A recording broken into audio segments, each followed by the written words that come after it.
신청서 접수만 잘하면 끝인 줄 아셨죠? 실제로는 누가, 어디까지, 또 어떻게 하느냐가 면책과 기각을 가릅니다. 대리가 있고요. 포괄 대리가 있고 대행이 있습니다. 대행은 대신해 주는 거. 그리고 대리는 법무사나 변호사가 법률적 의견을 가지고 사건을 진행해 주는데 그 범위가 차이가 나는 겁니다. 일단은 이게 우리 도산법이죠. 도산법 내에는 법인회생, 법인 파산, 개인회생, 개인 파산이 있는데 얼마나 어려운 업무인지 깔때기 딱 이렇게 있으면 제일 위에가 실체법, 절차법, 집행법, 도산법 해서 결과물이 나오는 거예요. 제일 밑에 깔려있는 게 도산법이에요. 법률사무는 내가 한번 불리한 진술을 했다거나 불리한 증거자료를 제출하면 끝입니다. 되돌릴 수 없어요. 법률사무는 하나라도 실수하면 안 돼요. 이 사건을 보는 태도의 문제라고 해야 될까? 자세 같은 거 좀 다르긴 해요. 다시 변호사님을 찾게 되는 그런 케이스 사례가 있었나요? 그런 사람이 많습니다. 법인도 그렇고 개인도 그렇고 많이 있어요. 그냥 처음부터 왔으면 좋겠는데 한번 사건이 그렇게 막 뒤집어지고 나서 오면은 저도 이제 뒷수습하고 좀 힘들긴 하거든요. 방금 전에 처리하고 왔는데 그분 재산이 한 4천만 원 있었어요. 한 4천만 원 정도 있었는데 배우자한테 그 돈을 주고 파산 신청을 하신 분이 있어요. 네, 그분 같은 경우는 그 법무사님하고 진행하셨긴 하셨더라고요. 네. 법무사도 괜찮거든요. 법무사가 사건을 다 직접 진행했으면 괜찮아요. 법무사 사무실에 있는 사무장이 사건을 진행했겠죠. 그래서 봤는데 회생으로 가셔야 나이도 많지 않았어요. 나이도 많지 않았고 사업장도 있었어요. 근데 돌연 사업장을 다 정리하시더니만 임차보증금 4천 바로 빼가지고 배우자한테 드리고 그냥 바로 파산 신청하셨더라고요. 그러면 법원에서는 4천만 원 배우자 준 거 다시 반환하라 이렇게 얘기가 나오거든요.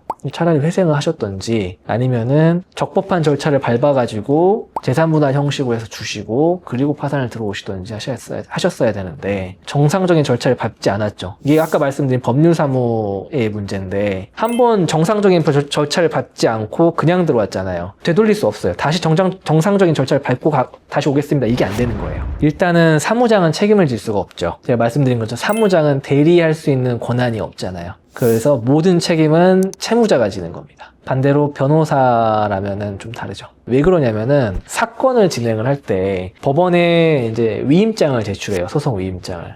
이 사건의 대리인이 됐다라고 위임장을 제출을 하고 그 대한변호사협회에 경유증표를 같이 제출하는데요. 이게 이 변호사를 따라다닙니다. 사건이 끝날 때까지. 사무장은 이 사건 진행하다가 이 로펌을 그만둬버리면은 책임이 없는 거거든요. 근데 변호사는 아무리 소속 변호사여도 내 이름이 들어갔으면은 그 사건 끝날 때까지 내 이름이 계속 남아있는 거예요. 그래서 사건이 잘못됐다?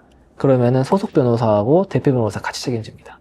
함부로 할 수가 없죠. 변호사가 하는 말의 무게하고요. 사무장이나 직원들이 하는 말의 무게가 다릅니다. 내 경력과 내 지식 을 가지고 내가 책임지겠다는 그런 의미로 답을 하는 거예요. 그래서 변호사의 확답은 그만큼 큽니다. 무게가. 최근에 사례도 하나 말씀드리면은 이 개인 파산 사건이었는데 채무자가 보험을 들었어요. 보험을 들면은 보험의학 환급금이 있잖아요. 이 보험의학 환급금은 내 재산이기 때문에 내 재산 이상을 변제해야 돼요. 근데 환가 대상이 됩니다. 이 돈은. 처음에 이제 계약을 들었을 때는 채무자 명의가 아니고 어머니 명의였어요. 어머니 명의였다가 한 5년 전에 채무자 명의로 됐다가 다시 어머니 명의로 갔어요. 근데 이 돈은 계속해서 어머니가 내고 있었어요. 보험료는. 그럼 이 해약 환급은 누구 거냐?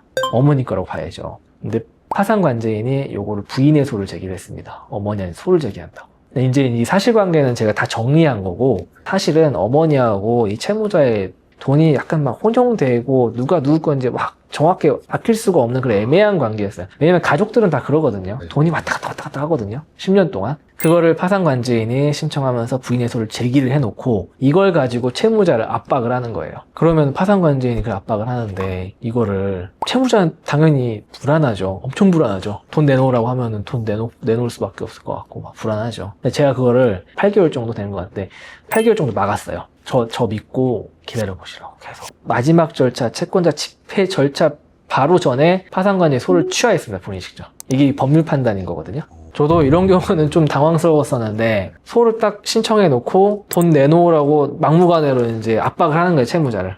그래서 근데 채무자 계속 버티니까 소송해봤자 못 이기거든요. 못 이기는 소송이었어요. 제 판단으로는요. 근데 사실 저도 저 믿고 기다려 보십시오라고 했는데 저도 사실 되게 압박을 많이 받았어요. 이제 의뢰인 맨날 저희 사무실 찾아오고 막. 근데 제가 판단했을 때는 이길 것 같았어요, 우리가. 파산관진이 좀 무리하게 추심한다는 느낌이 좀 들었어요. 근데 이거를 직원들이나 사무장한테 맡겨놓으면은 법원의 압박에서 벗어날 수 있느냐, 우리 법원의 압박으로부터 내 의뢰인을 지킬 수 있느냐, 이거는 사실 좀 의문이거든요. 이 회생 절차도 그렇고 파산 절차도 그렇고 법원에 신청하고 법원이 심사를 하는 거잖아요. 그러다 보니까 법원의 압박이 심합니다. 법원의 압박이 심한데 이 법원의 압박에 그냥 의뢰인을 그대로 노출시키느냐, 아니면은 최대한 이거를 막아주느냐. 이 절차 거의 1년 가까이 걸리는데 1년 내내 불안한 상태로 가는 거예요, 저희 의뢰인들은.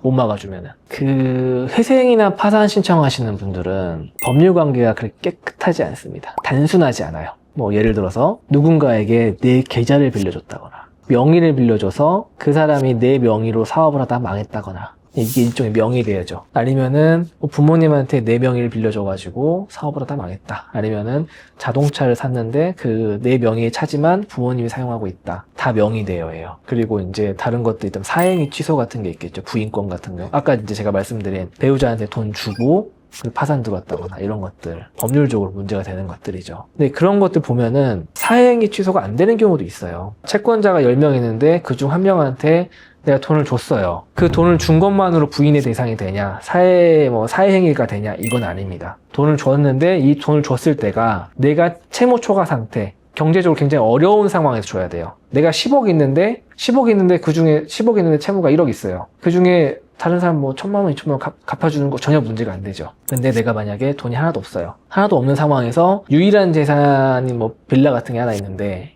이거를 10억의 채권 중에서 2억 갚아주는 데 썼다. 그럼 이거 문제가 됩니다. 그래서 말씀드린 시기가 되게 중요해요. 그리고 이 재산을 넘기잖아요. 넘겼는데 만약에 채권자가 강제집행이 들어올 것 같을 때 넘겼어요. 그럼 이것도 형사처벌입니다. 강제집행 면탈죄라고 해가지고 형사처벌 돼요. 이런 거 실제로 사건 진행하다가 사무장이 다 넘기라고 해가지고 진짜 넘기고 온 사람도 있어요. 지방에 있는 단위 농협이었는데 거기서 바로 그냥 강제집행 면탈죄로 형사고소 들어왔습니다. 이 법률사무하고 행정사무가 부딪히는 경우가 겹치는 부분이 있거든요. 그런 부분에서 무조건 변호사가 들어와가지고 사건 진행해줘야 돼요. 안 그러면은 조금이라도 실수 나면은 지금처럼 바로 형사처벌입니다.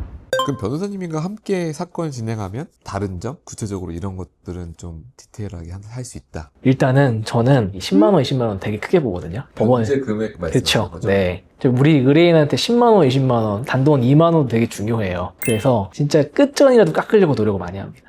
추가 생계비 조금만 더 넣으려고 노력 많이 하고요. 그리고 그 과정에서 이제 많은 노하우가 축적이 됐죠. 이게 사건을 그냥 많이 한다고 노하우가 많고 경험이 많고 이런 게 아니에요. 어려운 사건을 많이 해야 됩니다. 안 된다고 하는 사건을 성공시켜 본다거나 아니면 의뢰인 다른 데서 힘들어하는 사건들 있죠. 이런 것들을 가지고 성공시켜 봐야 그게 내 경험이 되고 지식이 되는 거거든요. 똑같은 사건 많이 해봐야 의미가 없어요.